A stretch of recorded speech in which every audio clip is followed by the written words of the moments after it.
Naalala ng mga netizen ang nasabi nga pong komento ni Ray Valera before about sa SB19 or hindi lang sa SB19 kundi sa mga P-pop. Ito'y matapos tanungin 2 years ago ng interviewer si Ray Valera kung ano ba ang masasabi nito sa mga P-pop like SB19. Ito'y matapos nga na talunin mismo ng SB19 ang kanilang sariling album.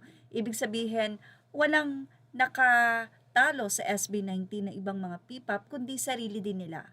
So, sa ating comment section sa video ng Showbiz Snap ay pinaalala ng isang fan na buti na lang daw ay hindi sinunod ng SB19 ang payo nitong si Ray Valera. Mula kay Fighting Otaku sa kanya nga pong comment section sa ating video, sinabi niya nako, pinayuhan kayo ni Ray Valera. Ano ang dapat gawin para sumikat kayo? Buti na lang di kayo nakinig sa payo niya. Hahaha. Anyway, may naging payo kasi si Ray Valera. Sa kanyang naging pahayag, ang dami niyang naging segue na noong araw, sa panahon daw nila, sinabi niya na kapag mayroong kang 4 chords na alam at ginamit-gamit mo yon sa isang kanta or sa maraming kanta yung 4 chords na yon or 4 chords ay marami ang kakantiyaw sa'yo o makakatanggap ka ng kritisismo. Sa tanong kasi kay Ray Valera kung ano nga ba ang masasabi niya sa mga P-pop like SB19, sinabi niya na ang kanyang advice ay hindi siya masaya, kaya nagbibigay siya ng tips. The main reason why I gave tips is because I'm not really happy about it. Yan yung translation ang nasabi nga pong reactor video na ito o reaction video na atin pong ibinahagi. Napansin niya na tila kapwa Pinoy ay hindi nalalaman kung ano yung mga achievement na meron ang nasabi nga pong P-pop group ngayon like SB19.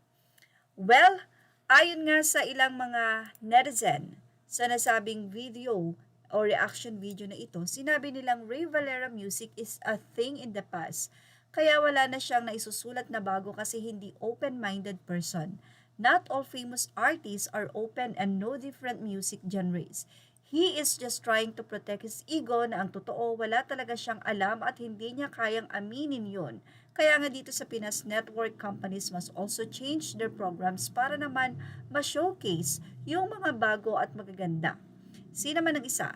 Thank you Casual Chuck sa paghimay-himay ng mga detalye, lalo na yung similarities ng sounds and melody ng K-pop sa western song, and yan yung naiisip ko noon pa.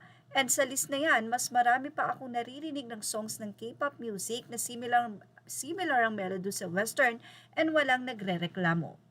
Which is ngayon siguro ay alam na at naririnig na ni Ray Valera ang mga patok na kanta ng SB19 at ang mga original songs nila. Dahil nakita natin ang SB19, hindi sila kumakanta ng kanta ng iba or yung revival. Ni-revive kanilang version. Iyan ang maganda na ginawa ng SB19. And hindi lang sila basta-basta gumagawa ng kanta, magawa lang. Sinisigurado nila na ito ay may magandang kahulugan at hindi magiging pangit, especially sa mga kabataan kapag nadinig na ito. Isa sa pinopromote ng kanta ng SB19 is ang encouragement. Na kapag nadinig mo yung kanta nila, imbis na lalo kang malugmok sa lungkot, mai-encourage ka. Kaya, ang kanta ng SB19 ay isa nga pong maipagmamalaki. Dahil hindi sila madalas gumawa ng love songs. Kung meron mang mga love songs, napakaganda pa rin ng meaning nito. Hindi ito yung tipong pagka nadinig mo at depressed na depressed ka, ay lalo kang madidepress. Ang music ng SB19 ay minimake sure nila na kapag ito ay narinig ng kabataan o ng sino paman ay mai-encourage sila na lumaban sa buhay.